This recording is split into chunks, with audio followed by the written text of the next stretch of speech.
Disulitkan di babak pertama, Inzaghi pun lakukan dua fase perubahan taktik.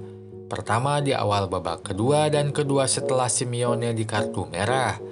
Lalu apa saja perubahan yang dilakukan dalam dua fase tersebut? Dan bagaimana semua perubahan tersebut buahkan gol kemenangan Inter? Temukan semua jawabannya di video ini.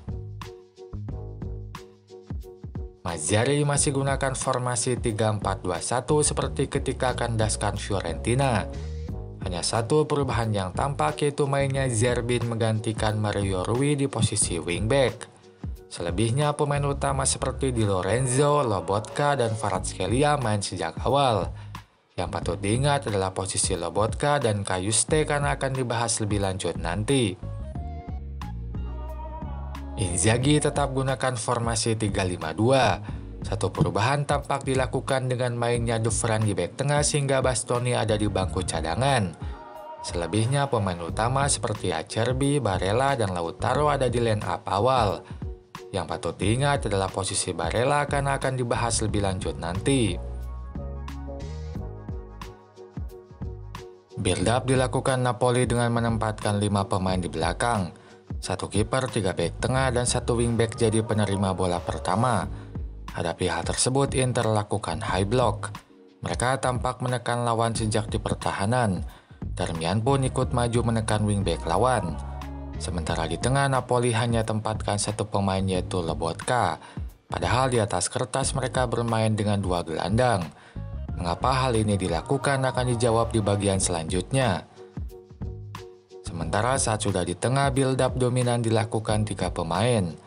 3 bek tengah menjadi pemain paling belakang dan kedua wingback berposisi lebih depan.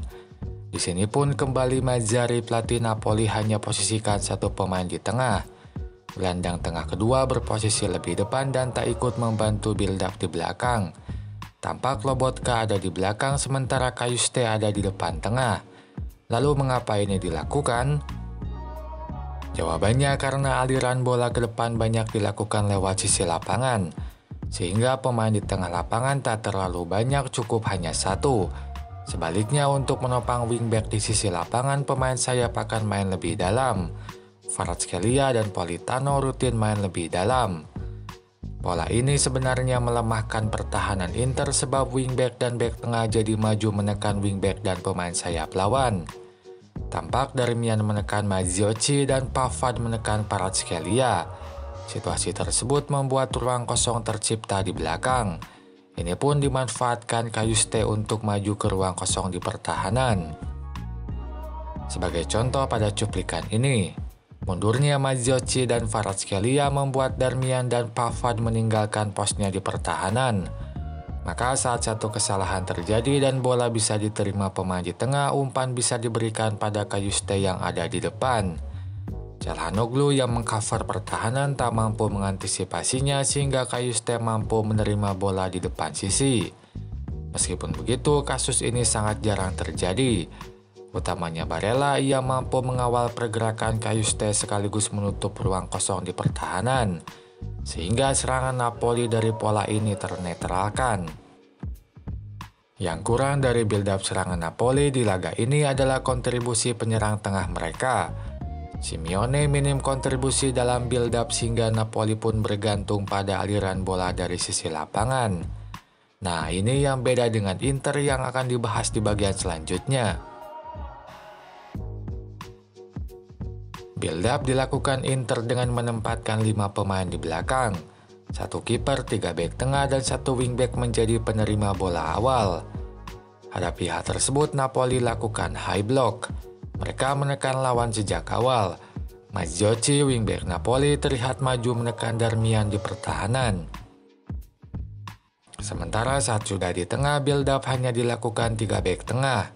Untuk 2 wingback mereka kini berposisi lebih depan.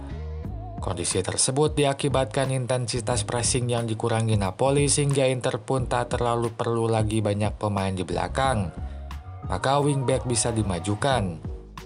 Selain itu, ini pun dilakukan Napoli agar mereka lebih ajak bertahan dengan 5 bek. Intensitas tekanan yang lebih rendah membuat wingback bisa segera ke belakang membentuk formasi 5 bek.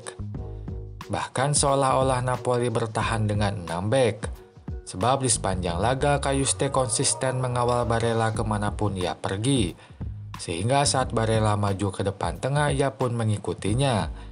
Itu membuat seperti ada 6 pemain di area pertahanan. Nah, main marking yang dilakukan Cajuste pada Barella cukup ekstrim. Tidak hanya saat di pertahanan sendiri, ia terus mengawal Barella saat di pertahanan lawan. Misalnya saat Barella main begitu dalam ke belakang, Cajuste mengikutinya dan terus menekannya. Situasi ini pun jadi satu penghambat dalam bangun serangan Inter. Sebab satu motor serangan Inter dimatikan lawan. Misalnya pada cuplikan ini, ruang kosong di sisi kanan dimasuki Barella, tapi sayang bola bisa dipotong Cajuste yang mengawalnya. Namun dalam situasi sulit Barella tersebut, Inter masih punya Lautaro dan Thuram.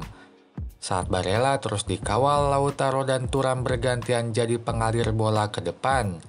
Mereka main lebih dalam dan berhasil menerima bola lalu lanjutkan bola ke depan. Contohnya di babak pertama, Lautaro menerima umpan dari Di Marco, lalu ia pindahkan bola ke sisi kanan ke Pavard. Serangan Inter pun bisa terjadi.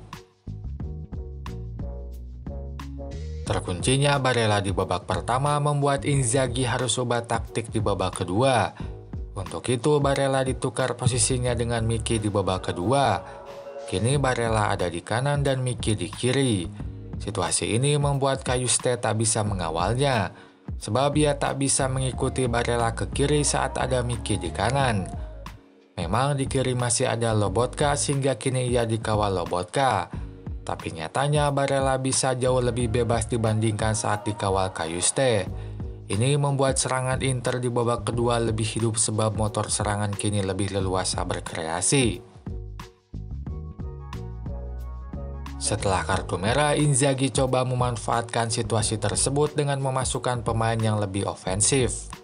Maka Fratesi dimasukkan di menit 63 dan Sanchez 81. Dua perubahan ini mengubah drastis serangan Inter. Kini mereka hanya bertahan dengan 3 pemain di belakang. Dominannya 3 pemain tersebut adalah Acerbi, Pavard, dan Calhanoglu. Sementara 2 wingback benar-benar maju. Pada cuplikan ini Darmian dan Augusto ada di depan sisi. Namun yang unik di sini adalah siapa yang di depan dan tengah. Sanchez justru ditempatkan di tengah dan Fratesi di depan. Padahal melihat posisi mereka harusnya Sanchez di depan karena penyerang sementara Fratesi di tengah sebab gelandang. Namun Inzaghi melihat potensi berbeda dari keduanya sehingga menukar tugas mereka di atas lapangan. Hasilnya keduanya memang baik dalam tugasnya masing-masing.